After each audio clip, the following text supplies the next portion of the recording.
ఎలా ఉందన్న మూవీ? ఎవరో మూవీ చింపోదలు పెట్టాడు భయ్య. 6 సంవత్సరాలు వెయిట్ చేసినందుకు ఒక రేంజ్ లో ఉంది. అందులో చూడండి, అనిరుద్ బీజిఎం బేభత్సం. స్టోరీ ఎలా ఉంది భయ్య? అంటే కొరటాల శివ డైరెక్షన్ లో 3 అవర్స్ స్టార్టింగ్ నుంచి ఎండ దాకా అలాగే కూర్చోబెడుతుంది థియేటర్ లో. అదే ఆచార్య లాంటి ఫ్లాప్ తర్వాత మళ్ళీ కొరటాల శివ డైరెక్షన్ లో మళ్ళీ రాజమౌళి డైరెక్షన్ తర్వాత తీస్తున్నారు కదా.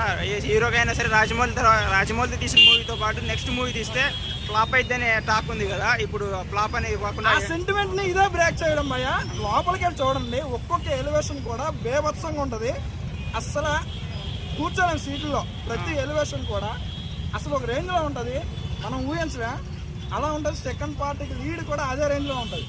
బ్యాక్గ్రౌండ్ మ్యూజిక్ ఎలా ఉంది? బ్యాక్గ్రౌండ్ ఇంకా ఒక బిగ్గెస్ట్ అసెట్ ఏంటంటే అనిరుద్ బ్యాక్గ్రౌండ్ మ్యూజిక్ ఆయన తీసుకొని చాలా మంచి పని చేశారు. ఈ సినిమాని ఇంకో రేంజ్కి తీసుకెళ్ళింది. స్వరజాపతో ఫైట్ సీన్స్ ఎలా ఉన్నాయి? స్వరజాప లాస్ట్ లో వస్తుంది, అది గూస్ బంప్స్ అంతే. అది ఒక జస్ట్ ఒక వస్తుంది కానీ చాలా బాగుంటుంది. ప్రతి సీన్ బాగుంటుంది, ప్రతి ఎలివేషన్ బాగుంటుంది. మీరు థియేటర్లో ఎక్స్పీరియన్స్ చేయండి, చాలా బాగుంటుంది. లాస్ట్లో క్లైమాక్స్లో ట్విస్ట్ ఉంటుంది భయ్య. ఆ ట్విస్ట్కి యూజ్ ఎగిరిపోతాయి అంతే. ఆ రేంజ్లో ఉంటుంది ఆ ట్విస్ట్. ఎంత ఇస్తారు భయ్య రేటింగ్? గ్రేట్ భయ్య, రేటింగ్ మరొద్దు, బ్లాక్ బాస్టర్ అంతే. అంతేనా? ఓకే, థ్యాంక్ యూ భయ్య.